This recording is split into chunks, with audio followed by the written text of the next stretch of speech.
Hey guys, welcome back to Andy's Dinosaur Reviews, and today we have something extremely cool to take a look at. It's been quite a little while since we got to take a look at any type of a Primal Clash or Jurassic Clash figure, but these are Jurassic Clash, and these are actually the very first Jurassic Clash figures I've ever found here in the United States. I found Primal Clash, but that was technically a different line, even though it was the same figures. But Primal Clash was the Lanard Toys version of Jurassic Clash made for the United States that was a Walmart exclusive. But Jurassic Clash was the initial original line of figures that unveiled those dinosaur figures to the world. And these were kind of like the mini dinos that I had seen pop up here and there on eBay from time to time, but they were always a bit too pricey for me, and I couldn't really pull the trigger on them, and I did really want to get a hold of them, and I just recently encountered these figures at Ollie's. So if you happen to have an Ollie's near you, make sure you head there as soon as possible and pick yourself up these really cool Jurassic Clash figures before they disappear, because you know Ollie's doesn't keep stuff in stock forever. Once they sell out, they're gone. So the chance to get the Jurassic Clash figures, or at least these two sets right here, these diminishing pretty much day by day. But as you can see, there are two different sets. I just decided to review them together because one of the figures in each of the sets is the same. So you have two of what, and you'll see here on the back, they claim is a Stegosaurus, which it clearly is not. I mean, it's a Stegosaur species, and I think it's more like a Kentrosaurus, if anything. But you also have two alternate figures up here in the top, and we'll turn it around. It'll now tell us exactly who we've got included here, which you can see it states Pterodactyl. I assume it's like a Dimorphodon or something, I'm not too sure. We also have a Stegosaurus, we have a DRACREX, and then a Stegosaurus again. So it's not actually a Stegosaurus. I don't know why they didn't just create another figure to give us 4 figures as opposed to just 3 different figures, but then repeating the same one on the back is just silly. I don't understand that. It's actually quite hilarious. But again, we have some information on the actual Jurassic Clash figures themselves over here, and then, of course, the images of the figures contained within right here. So let's break them out of the package and take a look at them right now. So here is our Pterodactyl, as they call it. We also have our Stegosaurus, as they call it. We also have our DRACREX, which is a pretty nice looking figure, honestly. And then we also have our Stegosaurus again, because for some reason we have 2 Stegosaurus, aka Kentrosaurus figures included. No idea why, but we do. So we technically only need to take a look at 3 of the 4 figures here in front of you, as 2 are completely the same figure. So let's go ahead and get a closer look at them right now. So we will start with the DRACREX, and looking at the head sculpt of the DRACREX, of course it's quite a bit exaggerated in comparison to what we would like to see on a real DRACREX. It's actually really exaggerated. But overall, the detailing of the figure is quite nice, and if we can recall back to the actual Primal Clash figures I've reviewed here on the channel, they were not at all what you would consider accurate dinosaur figures. So it is completely reasonable and understandable that these figures, all of them here, would of course not look like the actual species exactly that they are portraying. But again, some very nice detailing on the head of our DRACREX, some nicely sculpted out nostrils, kind of a very bumpy knob to the top of the head here. It's got normally you would see like a smooth surface on a dinosaur like this, but on this one it's very rigid as opposed to what most would usually have. But you can see it's like a very light yellowish color, like an off-white up here on the top of the head, and then you have like a tan coloration as well as a nice dark gray. The eye is painted with a yellowish color and given a nice black pupil. It is glossed quite nicely, actually, and does look very good as far as the paintwork goes. Both eyes appear to be beautifully placed. There's no sloppiness or anything as far as that goes. The mouth also has quite a bit of a goofy grin on it, so he looks kind of silly at the same time that he does kind of look pretty cool. As we start to lead down the neck, you can see some more really nice detailing, almost like an armored type of a look to the top of our DRACREX that's been given a very nice dry brushing with a light gray, and that armored look runs the entire course of the dinosaur all the way down into the tail, and you can see it creates some nice gray stripes right there. If you look up here, you can see some very nice muscle tone to the arm, as well as a decent arm sculpt. There's no nail paint or anything for the hands. It looks like the fingers are like 2 fingers, which is very strange. But you can see some decent detailing to the skin texture, some nice scales and everything. The hip bone is present. You have some scoots that kind of run along the animal right there. Beautiful muscle tone in both the thigh and calf region. Nice foot sculpt. It transitions back to that similar kind of like a yellowish off-white that we saw up on the top of the head. The nails are painted on the feet, which is a plus. But again, very nice sculpt, I think, as far as this figure goes. I'm not going to go too in depth on the sculpt because we have 3 figures here to look at. But as far as this figure goes, it is very appealing, and I think it's probably the best of the 3 that we have here in this set, and I really do quite like it. I love how you can see like the muscles tensing really nicely here as that front arm is kind of propping the dinosaur up. It's very nicely done, very nice minute details portrayed throughout the sculpt, but the DRACREX is definitely really cool, and we don't have too many DRACREX figures out there. Then you have the Pterodactyl, which in my opinion is probably a variation of a Dimorphodon or something. I don't know exactly what they were going for, but you can see that the head is given a nice reddish coloration. He almost looks like he's like a superhero with the way that they've painted this. Not a huge fan of that, but again, the red head looks pretty cool. He also looks very superhero-ish up here as well. So the paint scheme of the Pterodactyl is quite ridiculous, but it's okay-ish at the same time. You can see a little bit of a yellowish coloration there that kind of borders around the eye, as well as an actual different variation of yellow for the eye and a black pupil. The teeth appear to be painted. They're very small, so that aspect is fairly impressive. You can also see the tongue inside the mouth, and it kind of looks like there might be a gloss coat on the inside of the mouth, but I'm not entirely sure as it's a very small mouth. Some nice skin detail here in the neck region of the Pterodactyl running down into the chest as well. You can get a good idea of like the musculature of the chest and everything. As we move down the pterosaur into the legs, you can see pretty much the bone structure of the legs of the pterosaur, as well as a fairly nice looking foot sculpt. The tail does run down here and curve under, with again a very nice Dimorphodon-like tip to the tail. As we move out the length of the wings, you have some strange looking blue stripes, and they look okay, but they're definitely not my first choice as far as a pterosaur coloration goes.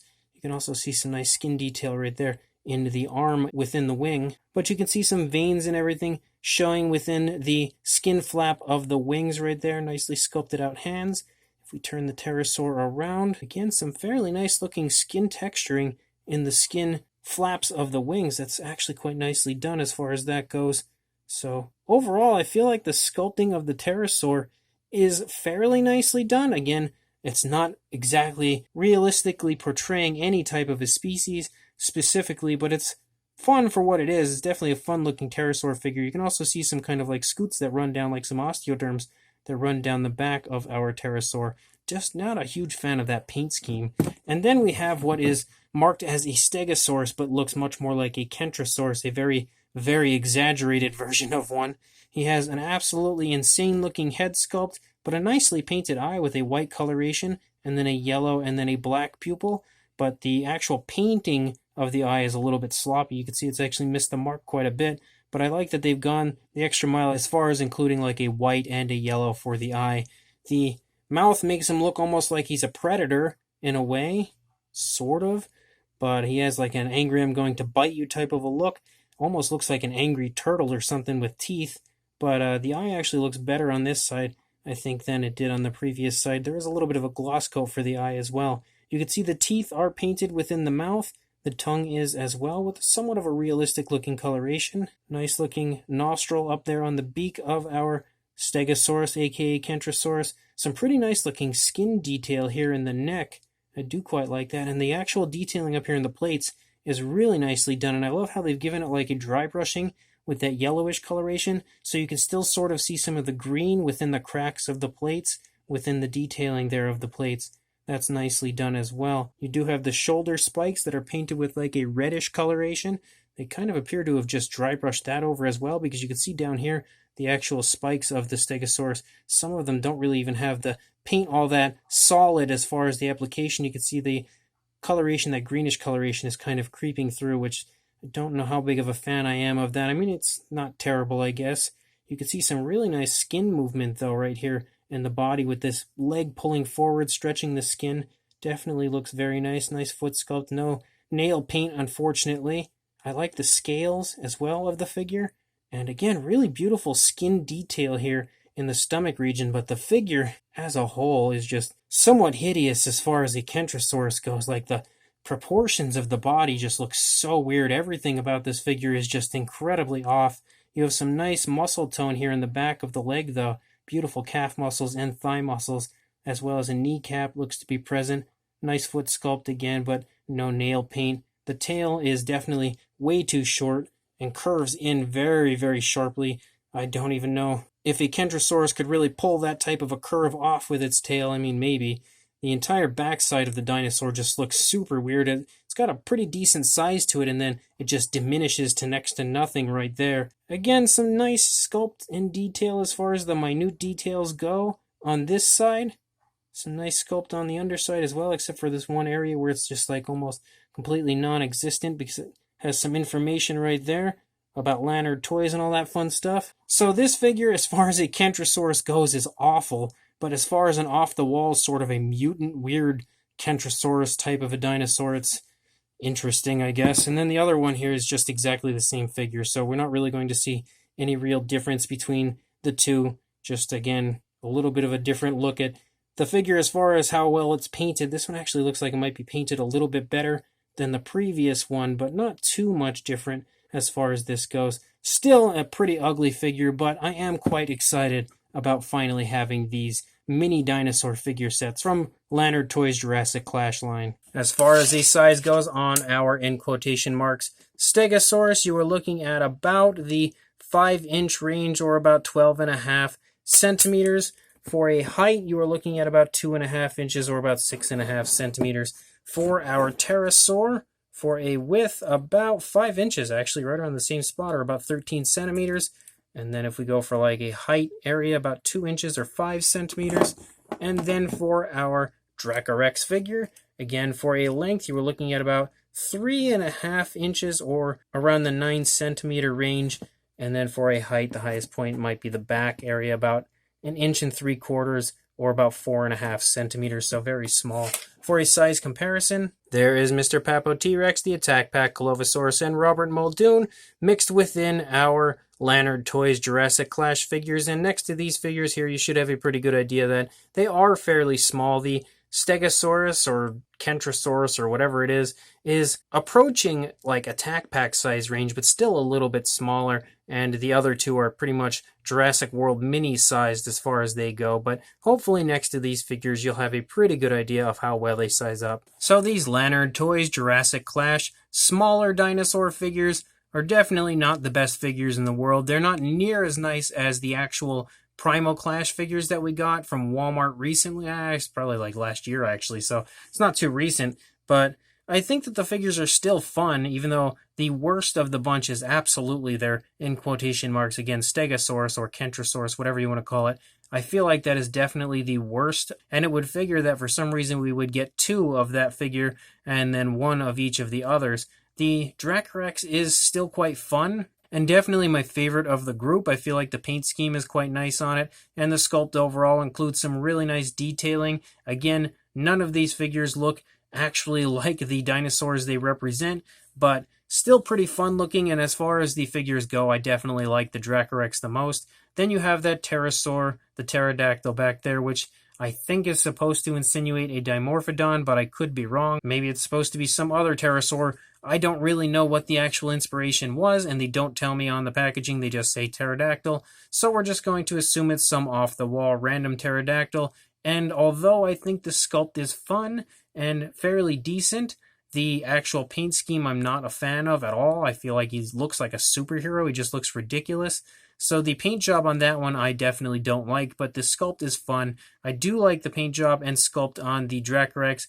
The Stegosaurus, aka Kentrosaurus, paint scheme is nice. I love the green and that darker green and the way it plays off of each other, but the sculpt is horrendous on that figure. So if you are interested in these, I can say they're definitely cool and worth picking up for $5.99 each. That's what I paid at Ollie's. So it's still pretty fun, and you don't have to go broke trying to buy them. And it is something that's fun to collect, as they're not really found too often in the United States. So if you do want to pick these up, again, my suggestion, head to your local Ollie's, pick them up before they disappear. But otherwise, make sure you like, comment, and subscribe, and I will see you in the next review.